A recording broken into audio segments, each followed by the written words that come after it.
My name is Pratik. I hope I'm audible because I'm still recovering from a cold that I got after coming to Southampton.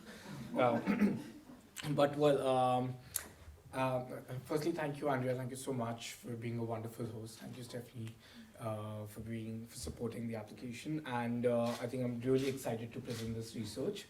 Um, it started as a small seed when I pitched it for the CR workshop, and I've slowly started digging deep into the project and realized that there is a lot more to explore in this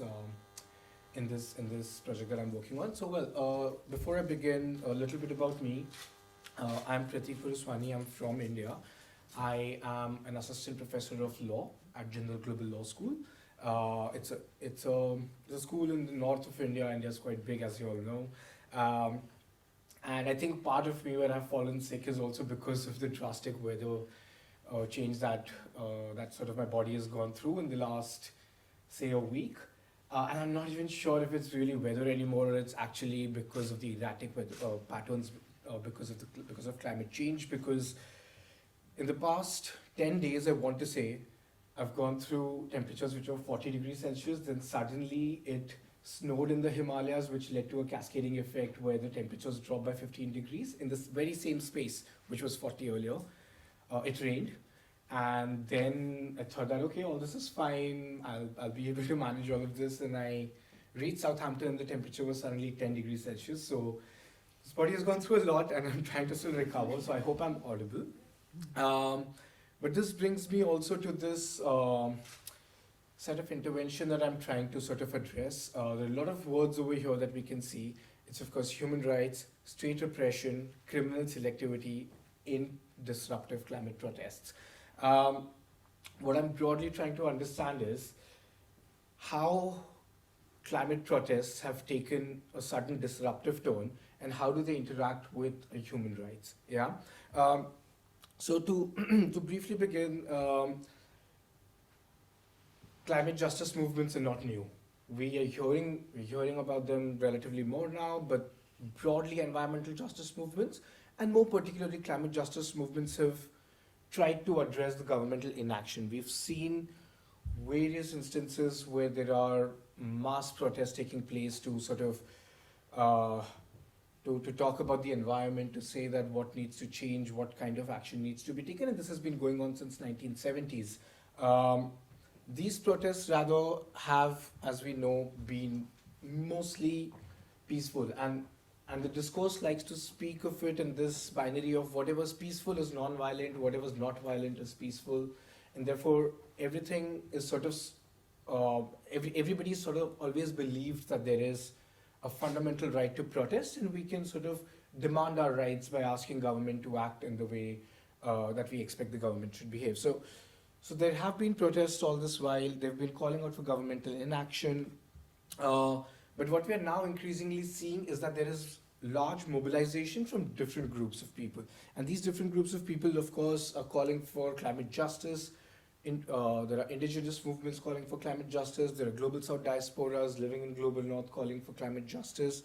There are queer right movements for climate justice, disability movements, elderly people asking for climate justice movements.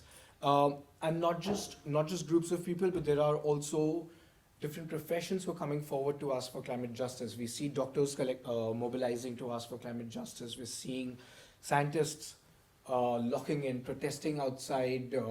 We've seen scientists from NASA recently protesting in the US to say that science has to be. We have to listen to science. We need to understand the science. Climate denialism is not the way forward. We have lawyers against climate justice. So there are movements that have been calling for climate inaction, more strikingly through the youth movements.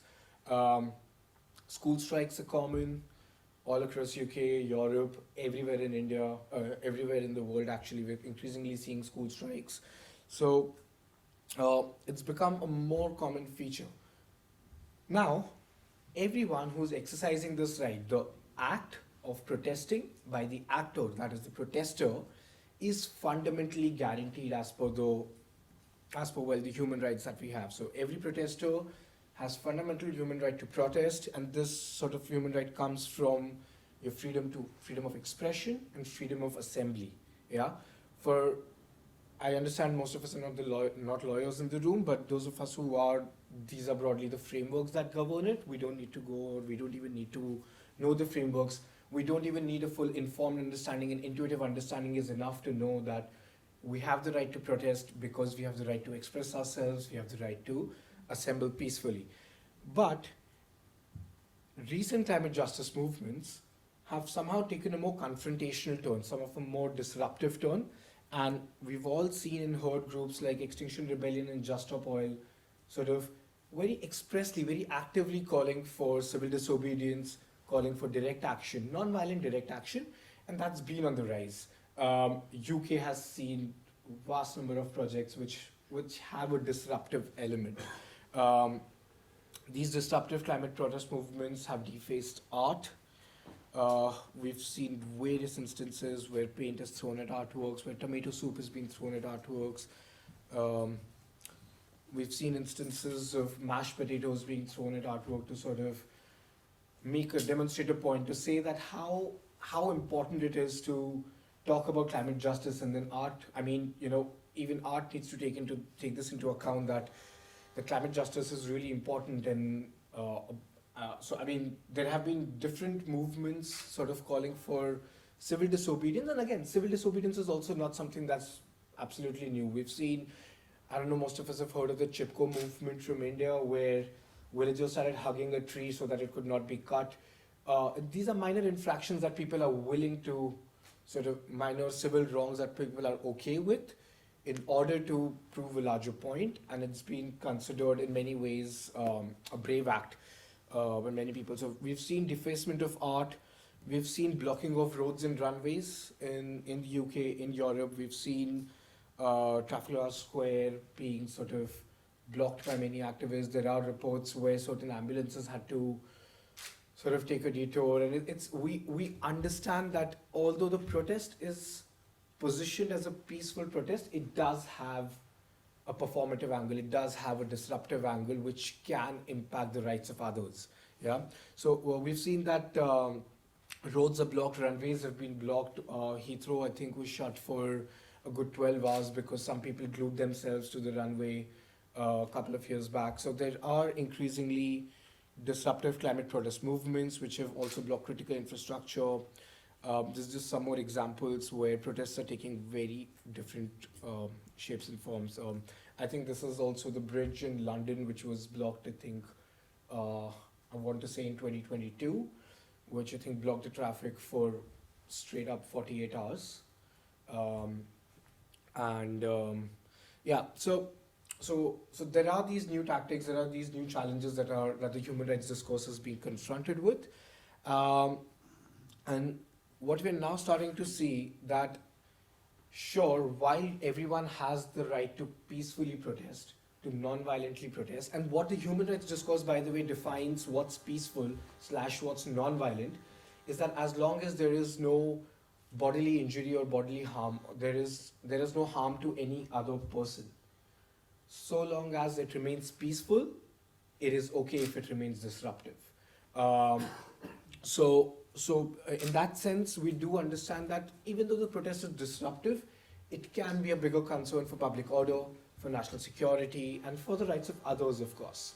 And because it can remain, it can be a cause of concern for others, in that sense, protest, as we all know, is not an absolute right.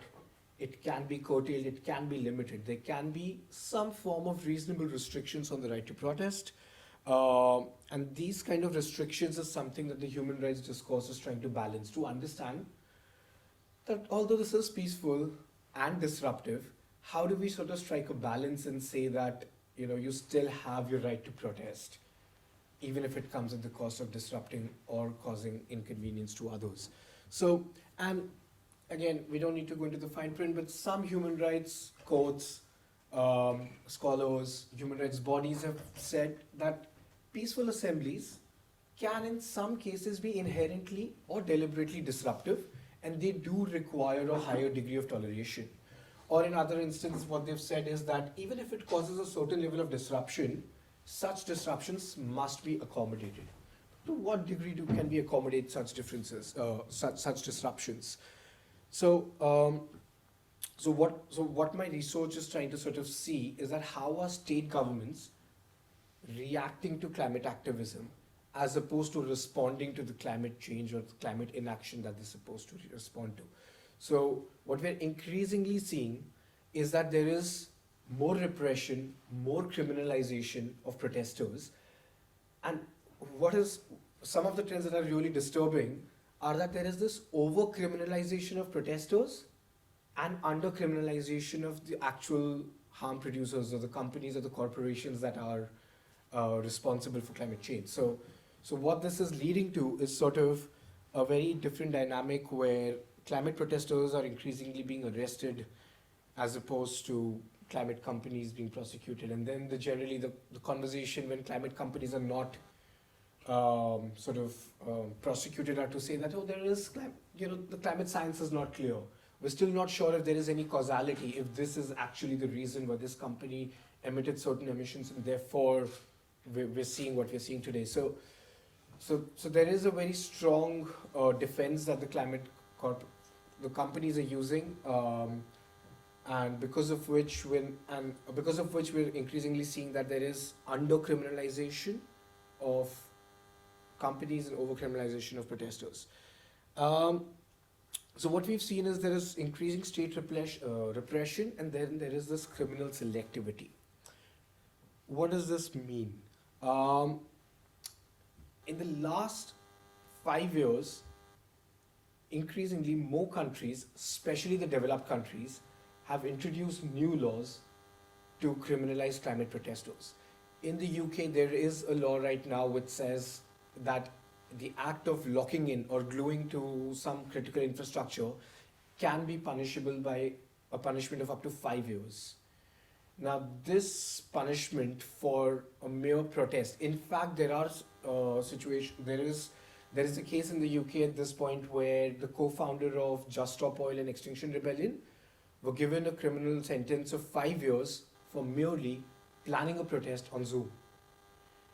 And now, just mere planning, if it can lead to this level of criminalization, it of course raises questions that what kind of human rights are we talking about when we say that everyone has the right to protest. What's even more disturbing is these are some of the countries that have introduced. Italy has introduced this new legislation called as the Eco-Vandals Law. Even the characterization of climate protesters as eco-fascists, eco-terrorists, criminals is really concerning. So these are some of the countries that have introduced legislation. And what we're seeing is that there is some degree of hard repression where there is direct state intervention through the existing criminal laws to sort of arrest protesters. There is soft repression because there's a lot of increasing stigmatization through media and public discourse. As I already said, there are some instances where most of the European countries most of the leaders or authorities, public politicians in these countries have categorized climate protesters as climate terrorists. They're acting like a terrorist organization, violent extreme terror of Taliban, environmental fundamentalists, cowards, criminals, extremists, thugs and hooligans, different kind of characterization which is leading to more and more repression of climate protesters. And very interestingly, these two forms of criminalization, the primary and the secondary. Primary criminalization, what we are seeing is that most of the Western countries have introduced a new legislation to arrest or to sort of repress climate protesters. But what's even more concerning is what's happening in certain global south countries where there is secondary criminalization. By this I mean that there's no introduction of a new law. Existing draconian laws are being used on climate protesters by sort of shaping them in a different narrative. So, I mean, where I come from, India, I mean, you may leave your house to go and protest. You're not sure if you'll come back to the house on the same day because you will either be charged under the anti-terrorist legislation, anti-sedition legislation, or you will suddenly have an income tax raid on your house, or you will suddenly have the enforcement directorate who sort of will start scrutinizing every small transaction that you've made. that is a sort of a secondary criminalization that you see where you're wrong, maybe something, maybe something completely different, but what you're being criminalized for is something that can put you behind bars in a non-bailable warrant, as which gives the police the right to search and seize your house without any documents, without any warrant, and this is really concerning.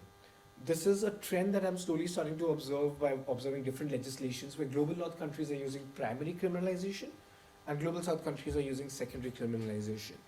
Um, and so this sort of summarizes it where global north, and again, this is of course not, this is not a very clear demarcation, but these are the trends where we are increasingly seeing different patterns and the over-criminalization and under-criminalization that I spoke of earlier.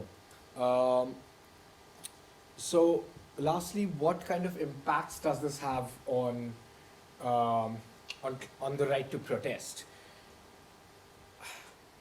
It is one thing to say that the governments are increasingly repressing the right to protest. What's also happening is corporate entities, you raise your voice against a corporate entity, the next thing you know, there's a lawsuit against you.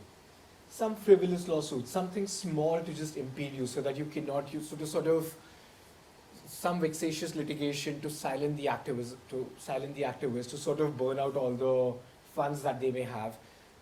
And these kind of lawsuits are increasingly common. You'll be surprised that these lawsuits are more common in the global north as opposed to global south. What this leads to is this creates certain kind of chilling effects where after a point people start realizing that, hey, this is really not worth it. I really can't go there, put myself out there, have certain level of surveillance against me, get arrested.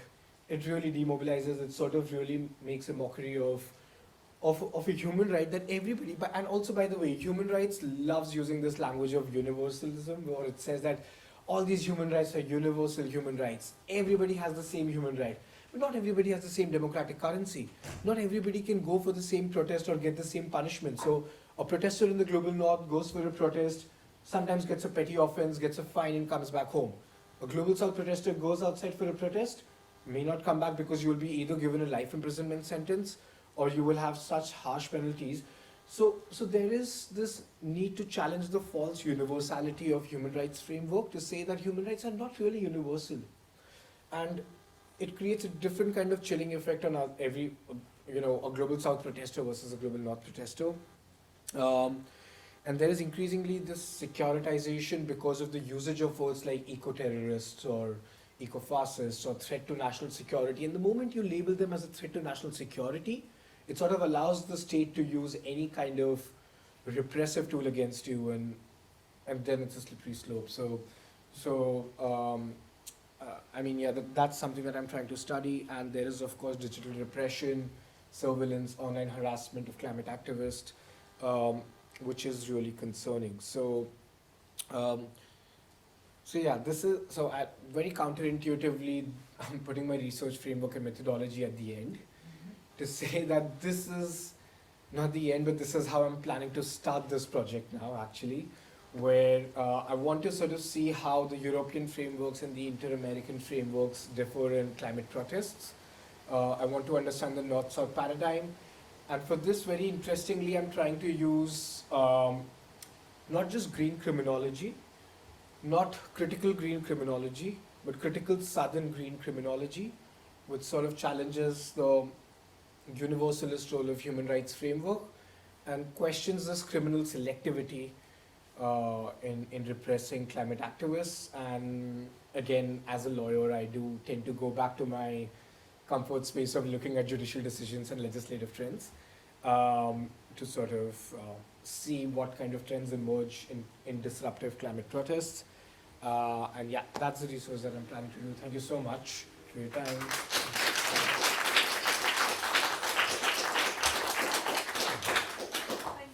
Thank you, Pratik. That was fascinating. I'm going to hand over to your host to moderate the discussion. Fantastic. Yeah, thank you so much, Pratik. I think it was really, really illuminating. Any questions or comments? Yes. I think about the question. Thank you so much. This is super, super interesting research and super important. Question, I guess, is how do you see the role of military lobbying in the increasing criminalization of activists and the companies that are also often at the receiving point of these protests? Yeah. And following from that, do you think it's useful in the methodology of such research also to consider this political financial infrastructure, basically? Military Or is it financial, politics? the military and financial infrastructure. Like basically the lobbying interests of the military companies, which are obviously complicit in the climate Yeah. change. Yeah. So As a methodological tool, I think it's going to be really interesting to see what kind of lobbying potential do military companies have, because not just for climate change, I think military lobbies are complicit in many other things that are ongoing and the protests that we're seeing everywhere. So as a methodological tool, I think it's really important to look into the role of the lobby.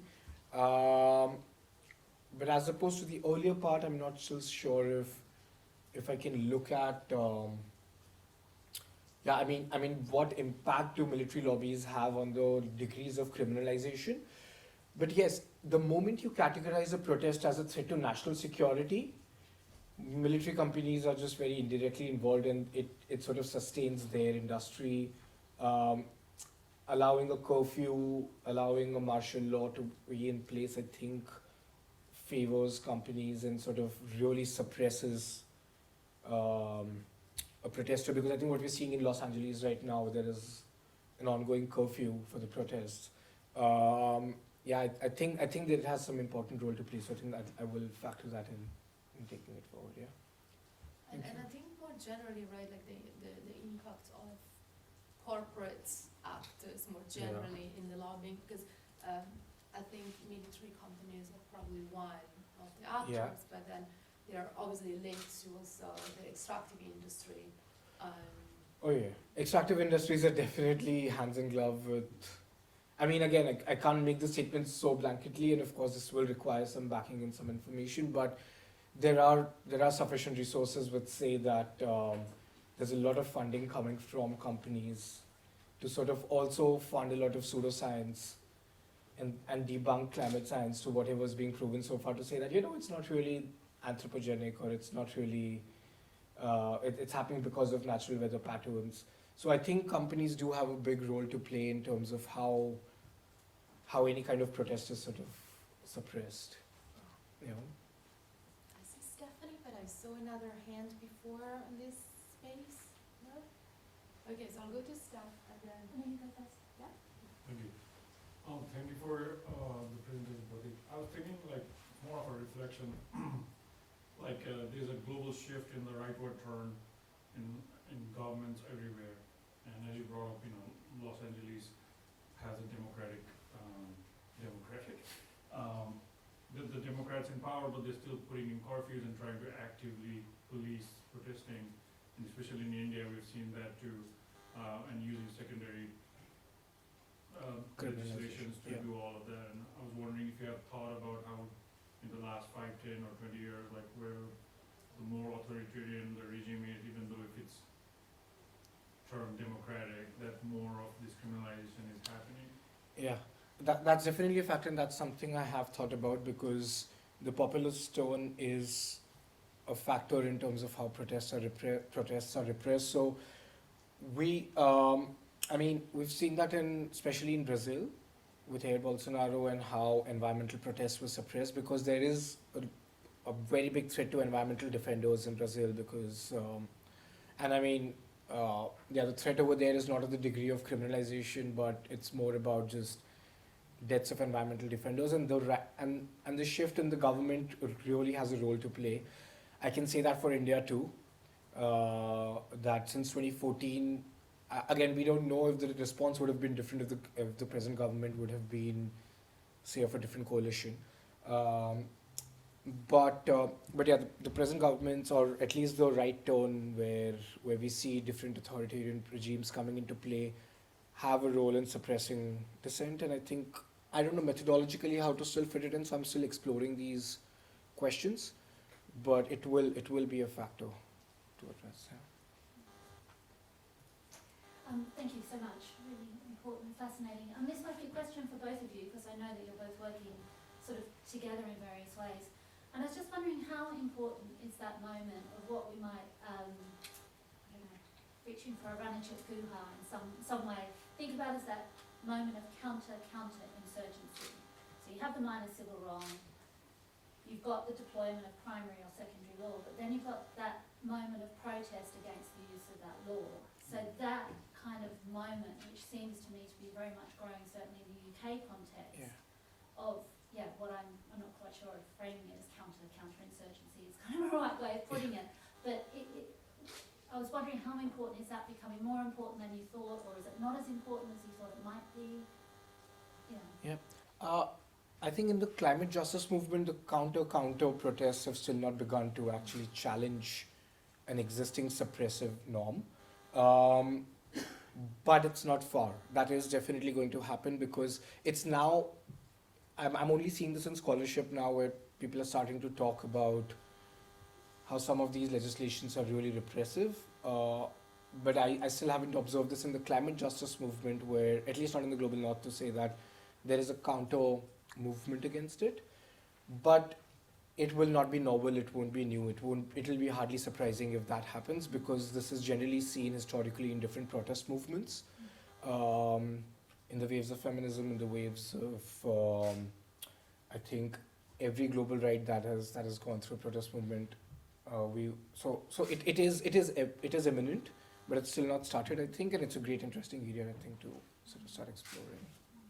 Yeah, on my side, I mean, I agree with Pratik, like it's pretty common, right, that when, maybe the protest against a state wrong starts with a small number of people who are directly affected or more interested in that wrong, in protesting that wrong, and then the moments where the state response is disproportionate, then they galvanize more support for the cause in response to the state wrong. I do think to some extent this has started in the climate justice movement, as in at least there is more attention to the underlying causes of climate change as a result also of the criminalization and increased repression of climate activists. Although I do sort of agree with Pratik that we're not really at a tipping point yet, so the momentum sort of fades away. And in fact, most of the articles that you'll see online now, and in fact there are many opinion polls in the UK to ask that, are these disruptive climate protests really working? And have they achieved the goal? So in fact, some of the narratives are against the disruptive climate protesters and Just Stop Oil activists to say that, hey, really, like, is this what you want to do? Is this how you want to get attention to a cause? I mean, are there not other different ways? Sure, disruption should be tolerated to an extent, but to what extent are you going to destroy cultural heritage or affect the rights of others, or private property rights, for example? We're blocking a football match, blocking golf tournaments. So I think, in fact, many disruptive climate protesters are losing favor from the common public. From what I remember, there was a poll by Guardian which said, I think that 70% of the people said that these protests are not really working. We're okay with climate activism, but not this. So we still don't know which way it will shift, but with disruptive climate protests. But yes, there will be a counter narrative to the climate protest movement.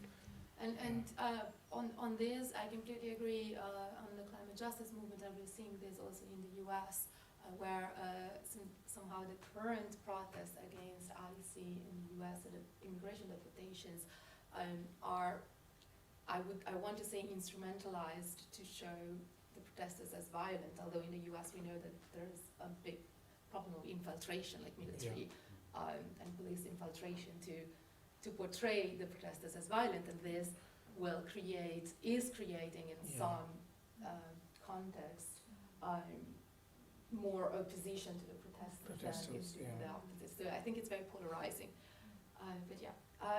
So I have one question here, and then. Yeah, I'm trying to kind of pass my way through what my question is. I think I'm trying to figure out, you spoke about the disproportionate reactions by state authorities to this process, but there's also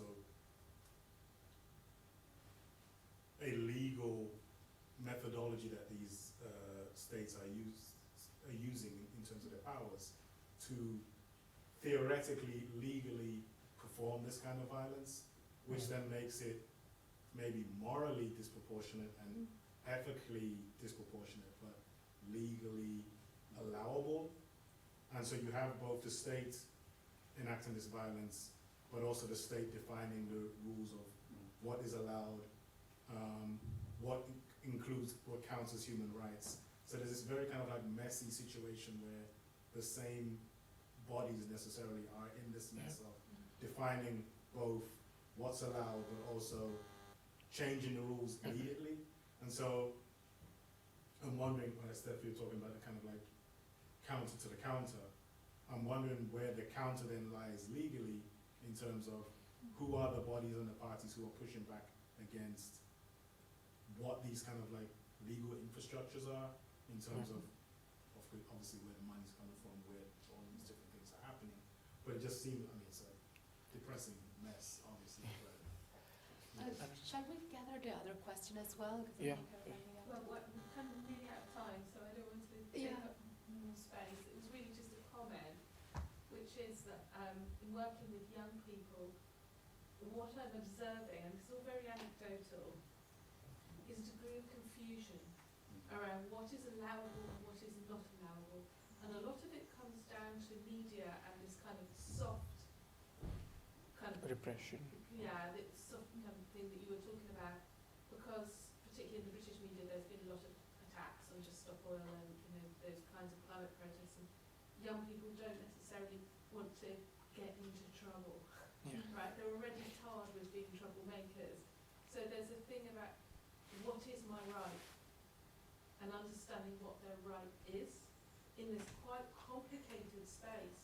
And I think that in that sense, these questions that you're opening up are actually questions not just about climate change and climate justice, but about how do people entering adulthood understand what their rights are.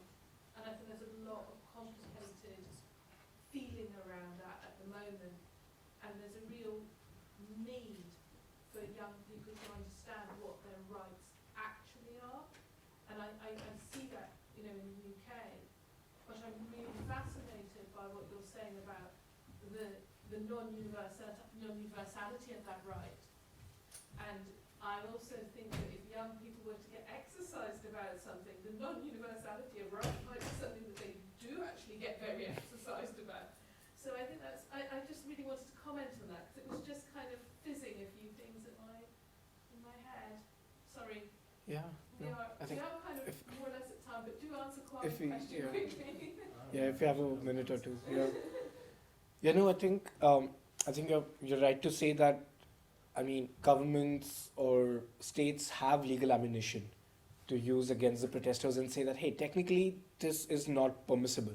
We've given you the right to protest, but they have to remain peaceful as long as they don't go against what is national security. And most of these terms, national security, public order, rights of others, are very nebulous terms. Law tries to speak this language and always say that, it depends. It depends on a case-by-case basis. There is no one clear-cut answer. So while there is sufficient legal ammunition, there are also these two sort of counterbalancing tools that human rights language tries to use, necessity and proportionality. So while most of the things may be necessary, it might be necessary to in some ways disperse the protest so that one can go back to, say, normal flow of traffic. But the proportionality of criminalization after that is something that's being increasingly challenged, to say that, sure, I mean, if a protest is being planned on Zoom, where the act has not even taken place yet, it may be necessary to sort of put in certain safeguards and say that, the protest should happen with certain checks and balances. But the proportionality of criminalizing it with, say, 5 years of imprisonment or 4 years of imprisonment, that is something where I think law has a more clearer answer to say that it has to remain proportionate. And none of these responses have been proportionate, so to say. So I think there is a way to, again, use this law as a sword as well as a shield to understand what could be the contours of this. And yeah, it remains a very challenging question as to know what your rights are eventually, because Because law eventually tries to put it in one context, in some say 50 to 80 words, where you say that this is what your right reads like.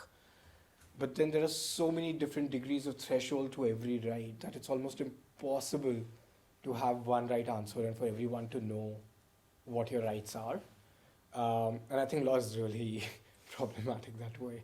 But I hope that addresses some part.